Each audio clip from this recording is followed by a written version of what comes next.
काय म्हणणं वकिलांचं? सर्वप्रथम काल आमचे बंधू ॲडव्होकेट राम डोंगरे सर यांच्यावर जो काही प्राणघातक हल्ला करण्यात आलेला आहे, काही दलाल लोकांनी आणि काही जे काही बाया होत्या त्यांनी या ठिकाणी हल्ला कोर्ट प्रिमायसेस येऊन केलेला आहे, त्याबद्दल मी बीड जिल्हा वकील संघाच्या सर्व सदस्याच्या वतीनं मी जाहीर निषेध करतो। आणि आम्ही काल पोलीस स्टेशनला गेलो होतो, रीतसर त्यांना निवेदन दिलं, रीतसर तक्रार दिलेली आहे, परंतु या ठिकाणी मला सांगावंसं वाटतंय की पोलीस प्रशासन सुद्धा आरोपीला पाठीशी घालण्याचा प्रयत्न करत आहे। कारण गेली अनेक वर्षापासून संबंधित जो काही इसम आहे, करपे नावाचा इसम, हा दलाली करतो आहे आणि त्याचे दलालीचे धागेदोरे पोलिसांशी आहेत।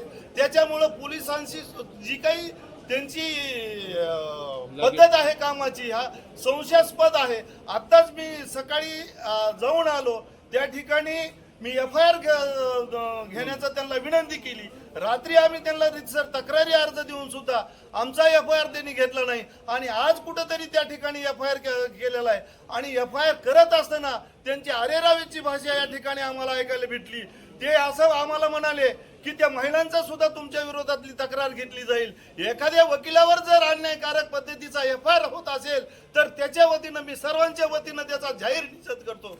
कारण जी घटना वकिलांच्या विरोधात झालेली आहे, त्यांचा गुन्हा घ्यायच्या ऐवजी महिलांच्या बाबतीतला गुन्हा घेऊन वकिलावर खोटे गुन्हे दाखल करणं हे निषेधार्ह आहे। मी आपल्या माध्यमातून एवढं सांगू इच्छितो की दिवसेंदिवस जी काही वकिलावर अशा पद्धतीचे जर हल्ले होत राहिले तर आमचा वकिली व्यवसाय 100% अडचणीत आल्याशिवाय राहणार नाही आणि कुणीही सामान्य जो काही गुंडगिरी प्रवृत्तीचे लोक आहेत त्यांचं पाठबळ वाढेल आणि आमच्या जीविताला धोका भविष्यामध्ये निर्माण झाल्याशिवाय राहणार नाही। म्हणून मला या आपल्या माध्यमातून एवढं सांगायचंय, जी काही आरोपी आहेत, महिला आरोपी आहेत, महिलाचं काय कारण नाही आमच्या प्रिमायसेस मध्ये यायचं।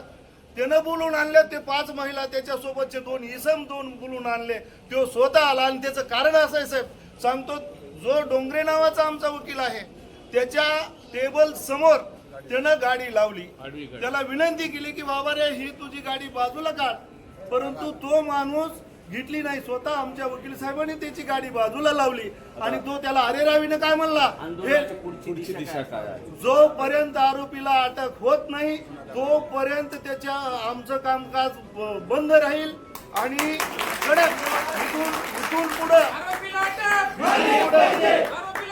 न्यायालयामध्ये सुद्धा, न्यायालय परिसरामध्ये जी काही कोर्ट ड्युटी कॉन्स्टेबल आहेत त्यांनी सुद्धा उपस्थित न राहता बघ्याची भूमी घेतलेली आहे। कोर्ट प्रिमायसेस मध्ये जी काही दक्षता घ्यायला हवी पाहिजे होती, या ठिकाणी CCTV फुटेजचे कॅमेरे नाहीत, प्यायला पाणी नाही, म्हणजे अशा अनंत अडचणीत